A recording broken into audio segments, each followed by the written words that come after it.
Shalom, selamat pagi Bapak Ibu Saudara semuanya. Shalom. Saudara pahlawan pembunuh raksasa, amin. Jawabannya kurang mantap. Amin. Saudara pahlawan pembunuh raksasa, amin. Katakan ke kiri kananmu, aku pahlawan pembunuh raksasa. Oke, selamat pagi semuanya. Ya, sesuai dengan tema yang pagi hari ini kita dapatkan di Randon Saudara, Goliat dalam janji Tuhan. Saudara, tahu janji Tuhan dalam hidupmu apa? Tahu janji Tuhan dalam hidupmu apa? Saya percaya Tuhan berbicara kepada kita setiap pribadi. Ada janji-janji, tidak hanya satu janji, tapi ada banyak janji yang Tuhan sudah berikan di dalam hidupmu. Amin. Bagianmu menerima, percaya, dan mengaktifkan semuanya. Dan perjanjian itu akan menjadi sebuah kenyataan dalam hidupmu.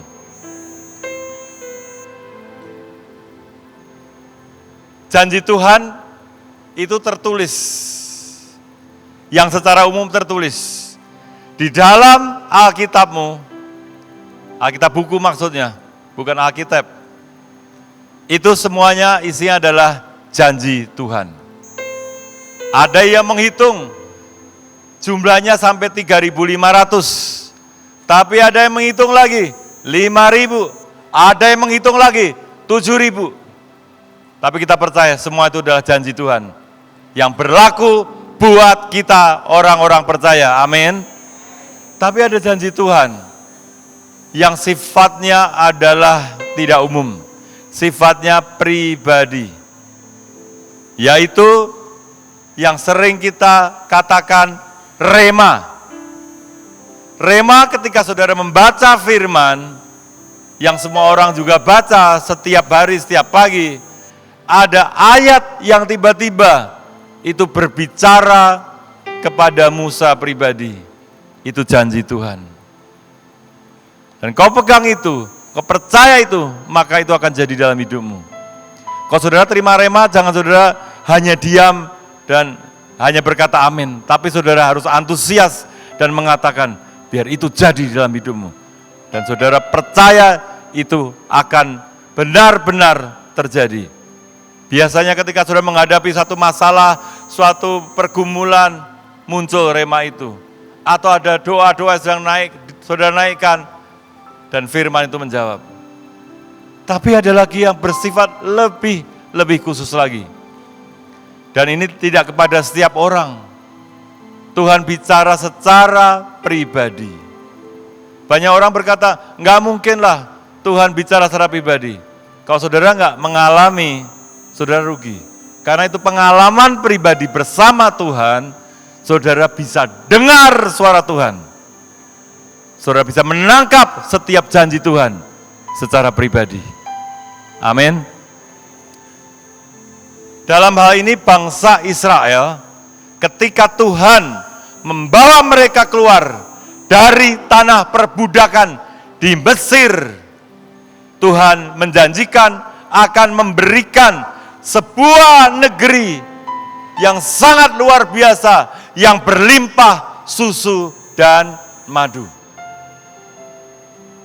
Tapi mereka harus keluar dari Mesir, harus berjalan menuju ke negeri itu, tanah perjanjian. Dan bangsa Israel keluar. Bangsa Israel menjalani setiap jengkal tanah menuju ke tanah perjanjian. Apa yang terjadi? 40 tahun mereka meraih janji Tuhan. 40 tahun mereka berjuang. Tapi kenyataannya hampir semuanya mereka tidak pernah menikmati. Mereka mati di dalam perjalanan itu. Padahal sebenarnya perjalanan itu ditempuh jalan kaki 14 hari. bukan 40 tahun. Mengapa seolah-olah janji Tuhan itu tidak terjadi? Mengapa itu mesti dialami? Alkitab menulis 40 tahun, walaupun ada jaminan Tuhan, pakaian yang mereka pakai sejak keluar dari Mesir tidak akan rusak. Bahkan kasut yang mereka pakai tidak akan rusak. Tapi mereka tidak masuk. Apakah Tuhan bohong? Tuhan tidak pernah bohong. Tuhan tidak pernah ingkar janji. Bagian kita yang tidak pernah percaya bahwa Tuhan membebaskan, melepaskan kita dari perbudakan dosa masa lalu kita. Kita terus bergulat, kita terus melihat masa lalu kita, sehingga kita tidak pernah bisa mencapai tanah perjanjian yang Tuhan berikan. Dan pagi hari Tuhan ingatkan, jangan sampai setiap janji yang Tuhan sudah berikan dan saudara sudah terima, itu tidak jadi di dalam hidupmu. Bahkan Tuhan berkata begini, aku akan berperang dan kamu akan diam saja. Betul? Firman-Nya kepada umat pilihannya, kepada bangsa Israel akan diam saja dan Tuhan yang berperang. Tapi kenyataannya, perang enggak? Perang enggak bangsa Israel? Perang, peperangan yang harus dihadapi setiap saat, setiap hari, melawan bangsa-bangsa. Paling tidak ada 7 bangsa yang sangat ganas yang mereka temui selama mereka dalam perjalanan menuju ke tanah perjanjian.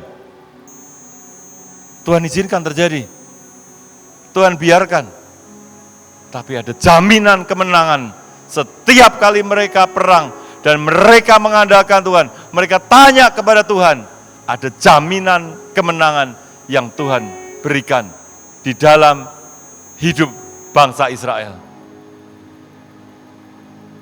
Seringkali kita juga menghadapi setiap peperangan dan seringkali kita justru berkata, Tuhan, kenapa ini harus terjadi? Mengapa begini? Bagianmu kerjakan, bagianmu percaya, lakukan. Tuhan sedang melatih otot-ototmu untuk menjadi kuat dan perkasa. Tuhan sedang melatih sayapmu untuk dapat mengepak dengan tinggi, dengan kuat, mencapai kemuliaan. Jangan pernah mempertanyakan setiap janji Tuhan. Bagian kita percaya dan lakukan. Bahkan ketika Tuhan memilih Saul, Tuhan sendiri yang memilih Saul sebagai raja pertama dari bangsa Israel. Awalnya Saul takut, awalnya Saul sembunyi, dan akhirnya Saul menikmati sebagai raja. Saul memimpin bangsa Israel, seperti bangsa-bangsa lain mempunyai raja. Bangsa Israel punya raja juga, walaupun sebenarnya Tuhan tidak menghendaki itu, karena Tuhan yang menjadi raja mereka. Tapi di tengah-tengah Saul menikmati setiap janji Tuhan, Tuhan menguji dia. Melalui apa? Goliat. Sudah masuk tanah perjanjian, sudah menduduki negeri yang berlimpah susu dan madu. Tidak berarti tidak akan menghadapi raksasa. Ada Goliat yang Tuhan hadirkan di dalam pemerintahan Saul. Sebenarnya Tuhan mau menguji, apakah ketika Saul menghadapi Goliat dan dia merasa gentar, merasa takut, apakah dia datang dan memohon pertolongan Tuhan? Tuhan mencari hati Saul yang sungguh tetap menginginkan Tuhan, berseru dan berharap kepada Tuhan. Sayang, Saul mencari orang, bahkan membuat sayembara. Siapa yang bisa mengalahkan Goliat? Goliatnya hanya satu. Dengan pasukan Filistinnya. Tapi itu sudah membuat, ditulis di firman. Saudara baca nanti di rumah, kita nggak mungkin baca 51 ayat di 1 Samuel pasal 17. Betapa bangsa ini menjadi gemetar hanya oleh perkataan dari Saul, dari siapa? Goliat. Maaf. Jadi mereka sangat ketakutan, seluruh bangsa ketakutan, termasuk Saul ketakutan menghadapi satu orang yang namanya Goliat. Yang kita lihat, Tuhan membiarkan itu terjadi. Tuhan mengizinkan semuanya terjadi. Walaupun janji Tuhan iya dan amin. Ada jaminan Tuhan di dalam janji Tuhan. Kita lihat yang di PPT halaman 4. Langsung halaman 4, skip ke halaman 4. Ya.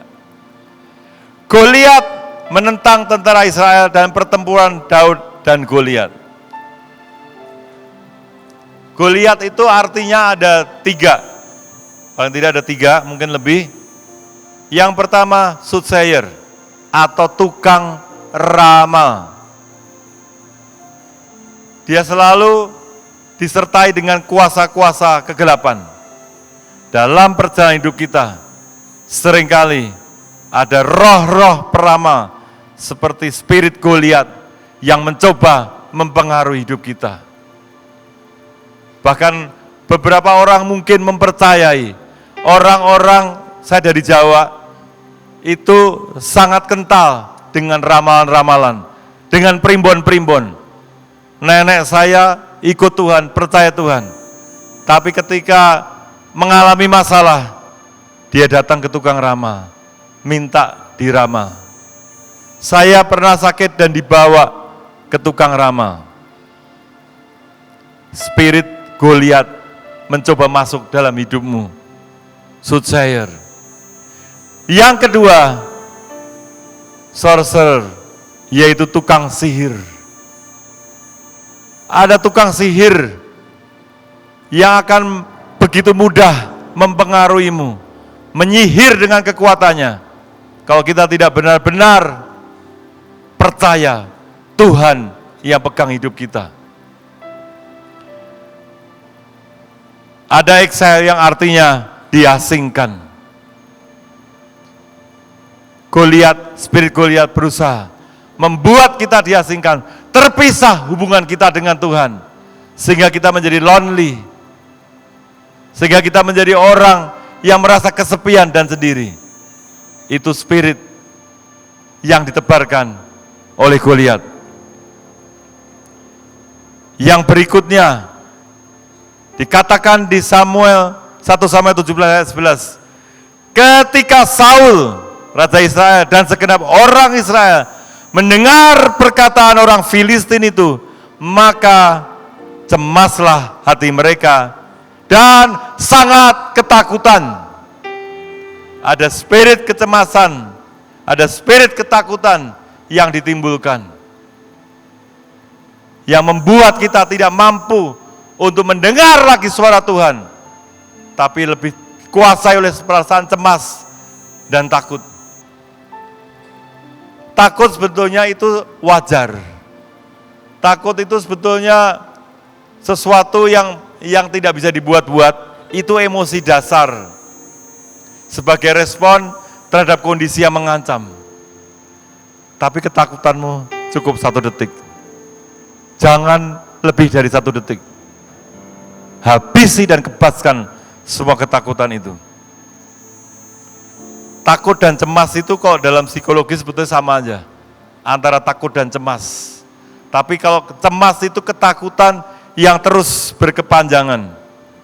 menjadi fobia, dan saudara menjadi trauma dengan hal-hal yang sebetulnya tidak perlu ditakutkan.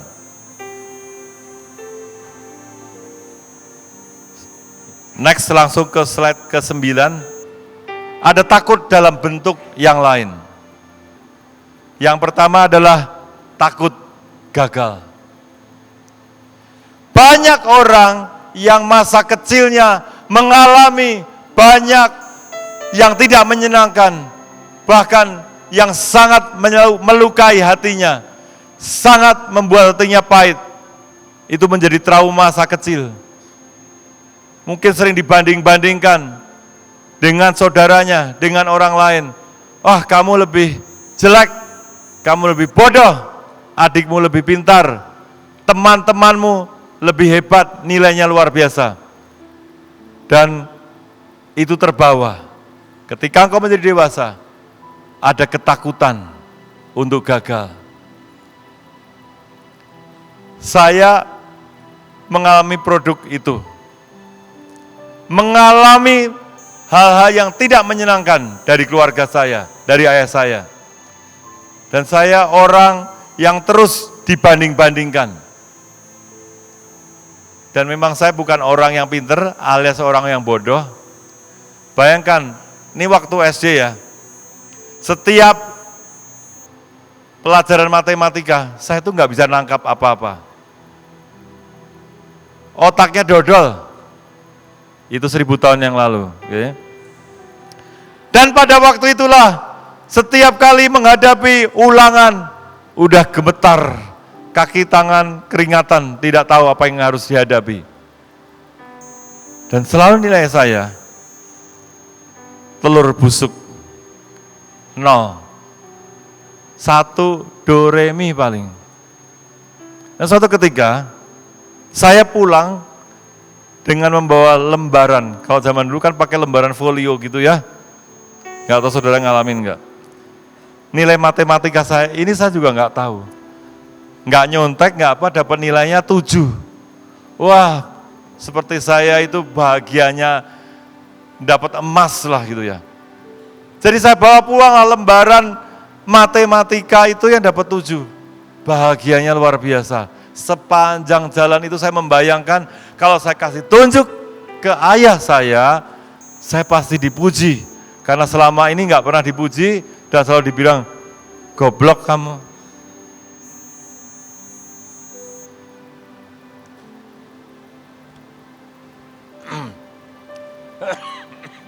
Apa yang terjadi?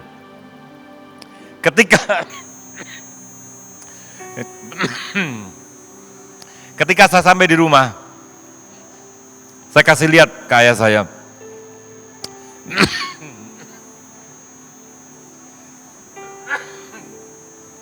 Papa, saya dapat nilai matematika 7. Papa saya ngeliatnya gini. Dapat berapa? Ini Pak, 7. Papa saya diam aja. Langsung diambil, diremas. Dan diremas, saya kaget, kenapa papa saya meremas? Nilai saya terbaik. Terus papa saya bilang gini, lihat tuh, adikmu di kamar nangis. Apa hubungannya kata saya? Saya masuk ke kamar, dan saya lihat adik saya memang lagi nangis. Saya waktu itu kelas 5, dia kelas 3.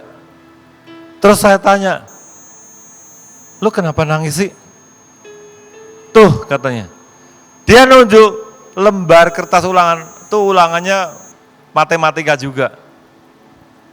Nilainya berapa saudara? 7. Terus kenapa nangis? Saya bilang gitu. Aku nggak pernah dapat nilai 7. Nilaiku selalu 10, 9, 8.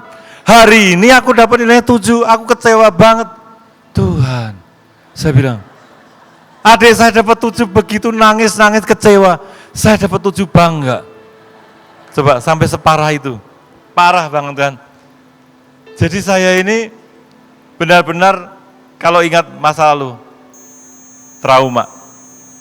Saya memang nggak pernah bisa memberi yang terbaik buat papa saya. Yang kedua adalah takut tertolak. Ini sama. Takut tertolak.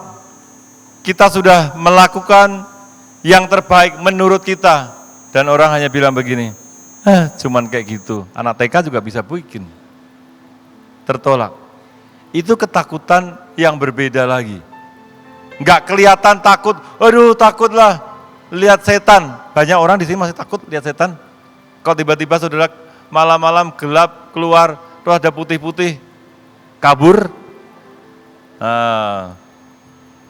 Ngapain takut setan? Setan yang harus takut dengan kita. Kita ketok kepalanya setan itu. Ya.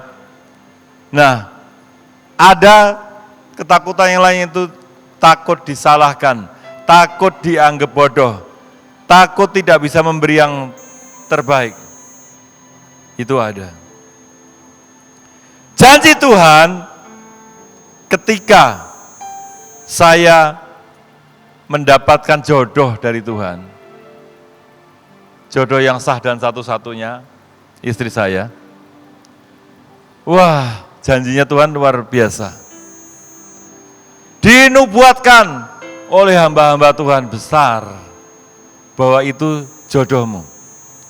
Salah satunya enggak tanggung-tanggung. Yang mengkonfirmasi itu adalah Engkong Yusak. Sudah tahu Engkong Yusak? Yang enggak tahu Engkong Yusak bertobat deh. Itu wajib. Kalau saudara Batra, saudara wajib kenal Engkong Yusak. Harus dengar khotbah-khotbah YouTube-nya.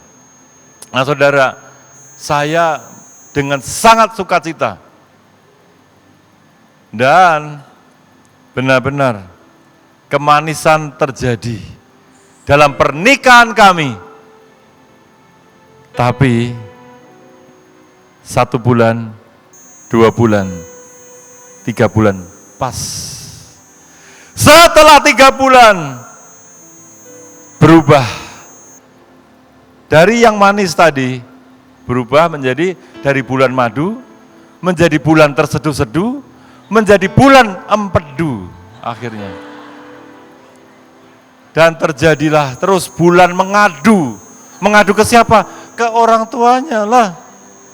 Wah ternyata suamiku sangat galak banget, suamiku sewenang-wenang, suamiku nggak tahu diri. Ya kira-kira begitulah. Dan itulah awal dari semua masalah dan keributan. Tapi ini cerita 2000 tahun yang lalu ya, bukan sekarang. Kita sudah menikah 31 tahun. Dan kita punya 2 anak-anak. Saudara, itu terus terjadi. Saya merasa saya tidak bisa menjadi suami yang baik. Saya di luar boleh tidak pernah takut dengan siapapun juga. Saya bilang tadi, setan aja saya tendang. Saya cekik lehernya setan. Saya nggak pernah takut sama setan. Sama orang saya nggak takut. Saya ini pernah ditangkap di Papua, ditangkap sama suku terasing dan itu benar-benar disidang sama mereka, kepala-kepala suku. Hukumannya ini. Hadapin lagi banyak, pernah di Betkasi ini, saya ditangkap sama kelompok yang begini. Lagi mau bikin Bekasi berbagi bahagia, seret ke rumah kosong. Wah, dihujani dengan segala caci maki dan disuruh menghentikan semua kegiatannya. Saya jawab tidak. Tanda tangani surat ini. Saya diam aja, gimana tanda tangan, saya diikat di rumah kosong itu ada kursi, saya tangannya diikat pakai tali rafia di belakang. Tanda tangan, saya cuma ketawa diam aja. Saya nggak pernah takut menghadapi tekanan, intimidasi seperti itu. Berkali-kali rumah singgah yang awal itu didatangi segala macam orang-orang yang sangat anti. Saya percaya hari-hari ini mereka yang mendatangi itu sudah ketemu Tuhan dan sudah menjadi penginjil-penginjil. Amin. Takut apa lagi? Ada satu hal yang saya agak takut, itu adalah laut. Tapi bukan berarti saya enggak ke laut. Menghadapi, mungkin kalau di sini ada yang dari Kendari, saya pernah doling di Kendari, di Wakatobi, Sulawesi Tenggara, dan itu ada 4 pulau.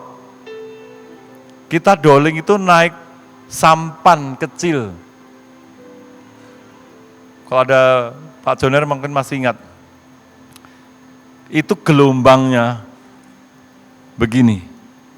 Dan itu baru berangkat dolingnya jam 4 sore, 4 pulau loh, Wakatobi. Sampai jam 9 malam itu udah gelap gulita, belum kelar dolingnya.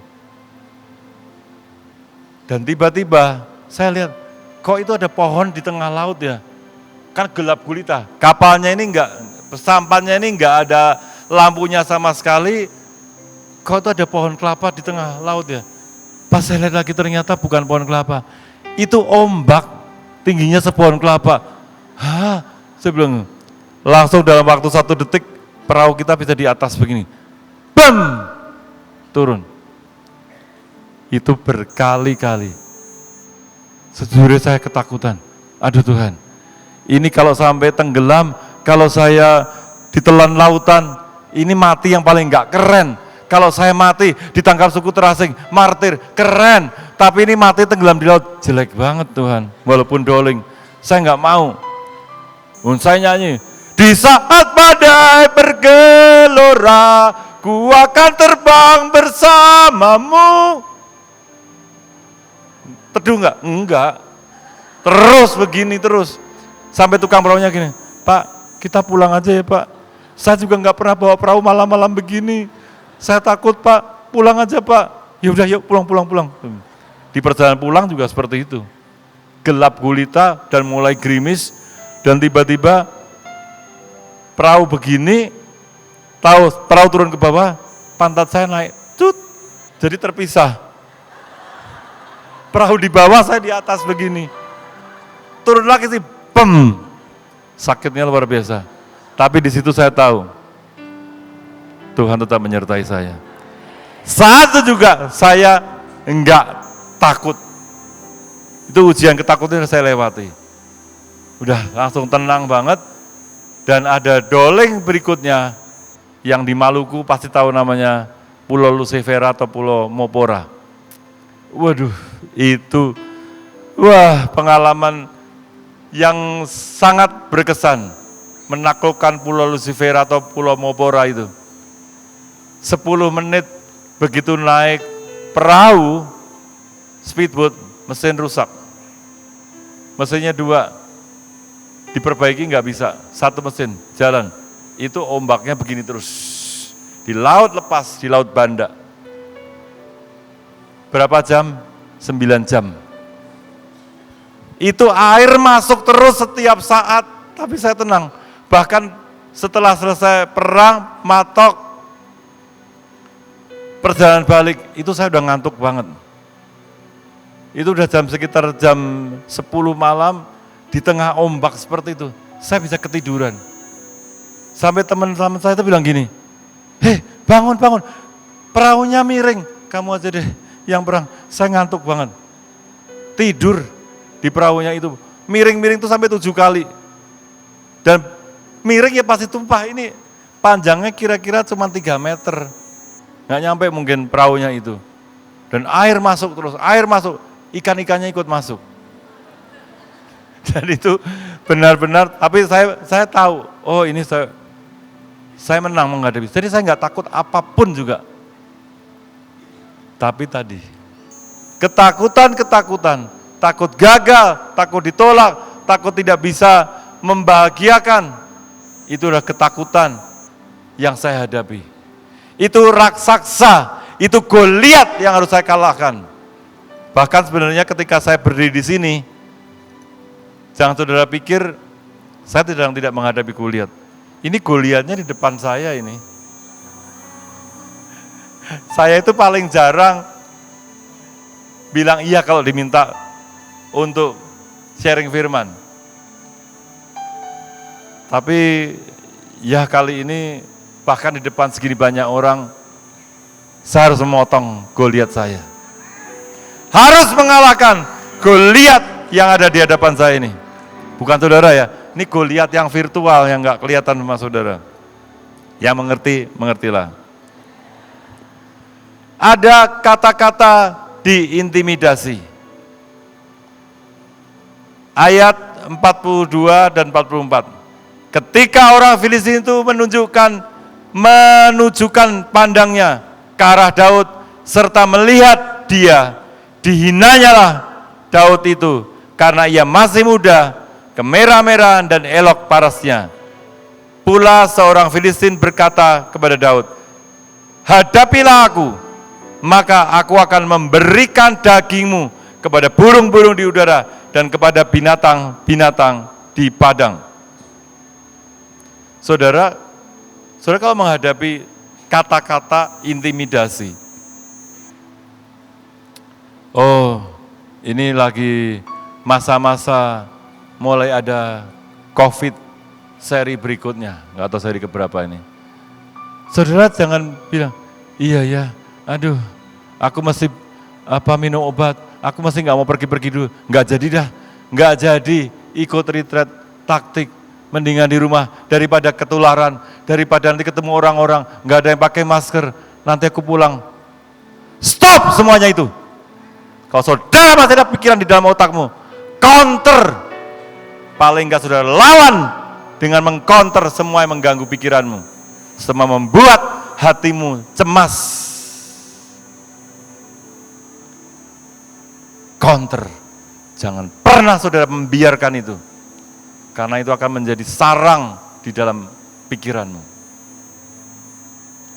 Jangan biarkan ketakutan, kecemasan, intimidasi itu menguasai hidupmu.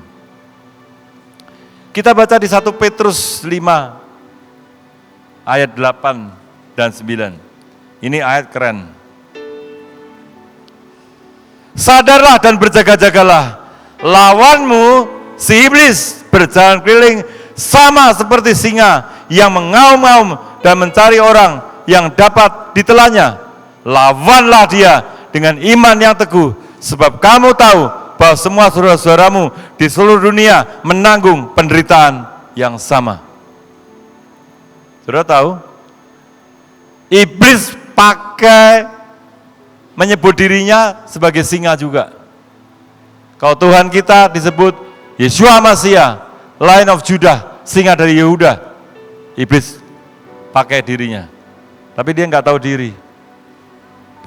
Ke slide sebelumnya coba, slide yang sebelum ini. Dia enggak singa dari Yehuda. Dia cuma bisa mengaum-ngaum. Karena hanya bisa mengaum karena singanya ompong. Enggak punya gigi. Apa yang saudara takutkan? Cuma suaranya doang. Hoax itu loh. Kata-kata yang selalu dihembuskan dan dibuat gelombang dan saudara merasa takut. Oh, anakmu sekolah di luar kota. Dia itu pasti pacaran nggak benar, pergaulannya pasti nggak beres. Terus saudara telepon tiap hari. Nah, kau baik-baik aja, jaga diri ya, baca firman ya, ya bagus kau istirahat. Kalau nasihatnya begitu, tapi kalau saudara mulai cemas dengan anakmu, mulai takut anakmu terkena macam-macam, hati-hati. Saudara sudah terkena auman dari singa ompong itu. Lihat, nggak ada kok giginya. Rompal, rontok, kukunya juga nggak ada. Makanya dikatakan bukan diterkam, ditelan. Masa mengaum-ngaum, singa ya diterkam dulu. Dia nggak punya cakar artinya, nggak punya gigi. Jadi ditelan. Jangan sampai singa ompong itu menelan engkau. Kepaskan semua intimidasi yang sia-sia. Kepaskan semua yang mengganggu hidupmu. Gunakan senjata yang Tuhan berikan. Firman Tuhan. Saya bawa contoh nih. Ini umban atau ali-ali yang dipakai oleh Daud untuk mengalahkan Goliat. Simple, sederhana.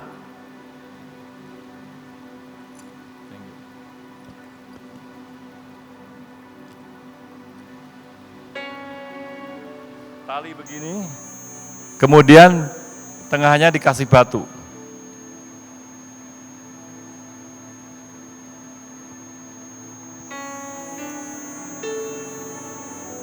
Oke. Anggap ini batunya ya, bukan batu segede gini. Kalau segede gini nggak bisa nancep di dahinya Goliat, nggak bisa. Pasti batunya kecil. Batu besar nggak nancep tapi pecah kepalanya. Dan itu ditaruh di tengahnya.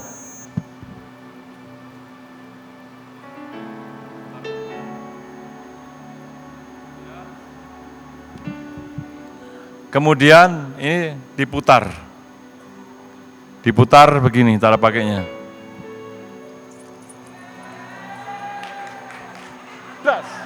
Tunggu. Ngelemparnya kurang tepat. Dilemparkan, tap. Daud berlatih. Ketika Daud menggembalakan kambing domba, saya nggak terlalu yakin dengan jumlahnya, cuma 3-4 ekor. Ya, nggak terlalu yakin, nggak tahu berapa sebetulnya jumlahnya. Dan Daud, saya rasa setiap hari sambil dia bermazmur, menciptakan lagu-lagu mazmur, dia melakukan latihan pakai umban, walaupun dia nggak tahu kapan akan dipakai umban itu untuk kenyataannya. Mungkin dia hanya untuk mengusir binatang-binatang buas, singa dan beruang yang mencoba mendekati domba-dombanya dari jarak jauh, dia usir. Tapi kalau sudah mendekat, dia lawan, bahkan ditarik janggutnya dan dipatahkan rahangnya. Saudara perlu latihan. Menggunakan senjata firman-Mu, latih tiap hari. Deklarasi, itu caramu melatih engkau untuk menggunakan senjata yang Tuhan sudah berikan. Firman-Mu itu senjata. Jangan pernah lewat, jangan sampai berkarat senjatamu karena tidak digunakan.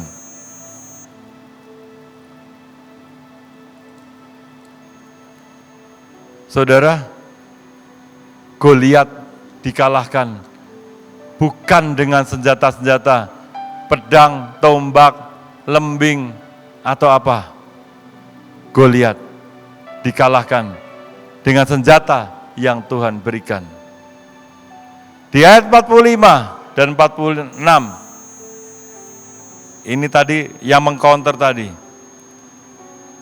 Goliat mengata-ngatai Daud dengan kata-kata yang sebenarnya bisa membuat dia menjadi takut. Spirit cemas itu, untung Daud tidak sama dengan bangsa Israel, bahkan tidak sama dengan Saul, yang begitu mendengar kata-kata intimidasi dari Goliat, mereka menjadi takut.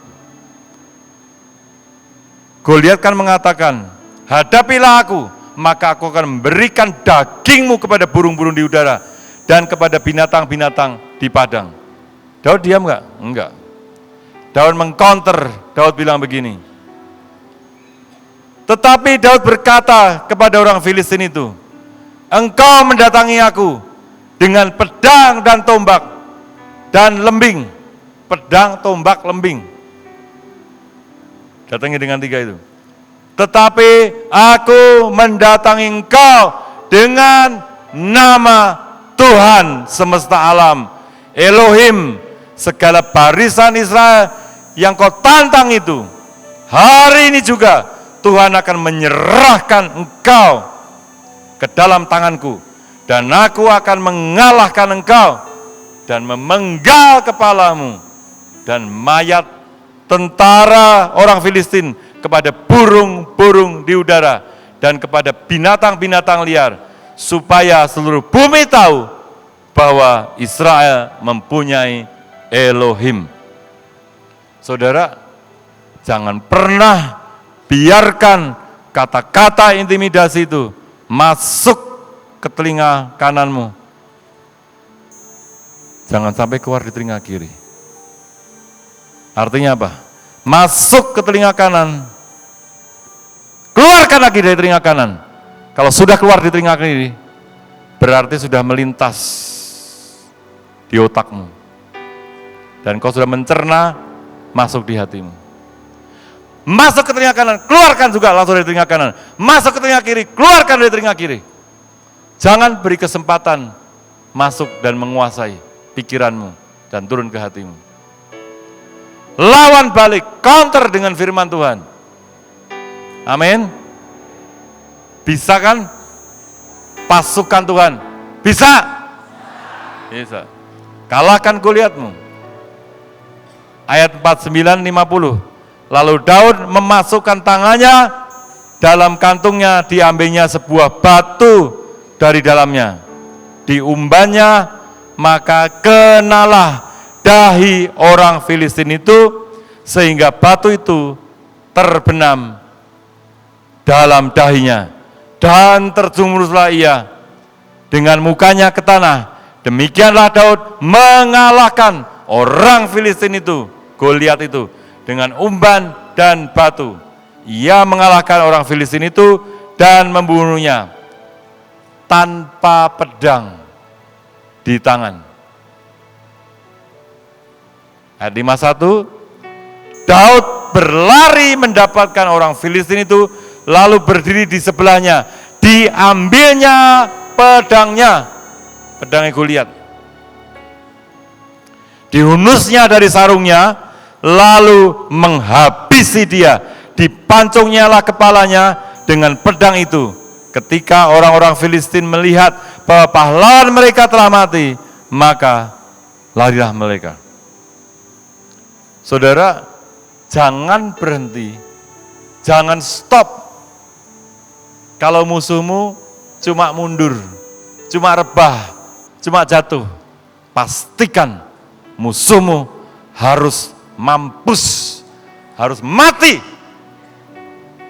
Penggal dia.